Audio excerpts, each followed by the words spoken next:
रश्मीच्या पावलांनी मालिकेच्या आजच्या भागामध्ये प्रेक्षकांना आपण पाहत आहोत की अद्वैत आणि कला त्यांच्या रूममध्ये असतात.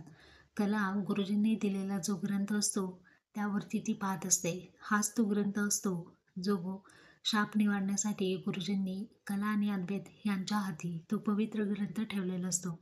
आणि अद्वैत आणि कला यांच्या सुखी संसाराची गुरुकिल्ली सुद्धा तो ग्रंथ आहे असं गुरुजींनी सांगितलेलं असतं.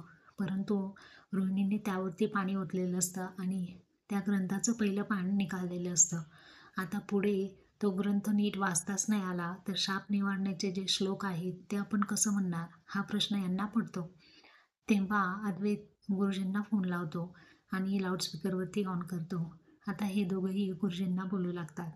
गुरुजींना अद्वैत म्हणतो की गुरुजी, इकडे खूप मोठा प्रॉब्लेम झालेला आहे. या ग्रंथाचं पहिलं पान निखळलेलं आहे. काही निवारण करण्यासाठी दुसरा डुप्लिकेट ग्रंथ आहे का? गुरुजी म्हणतात ते शक्य नाही आहे.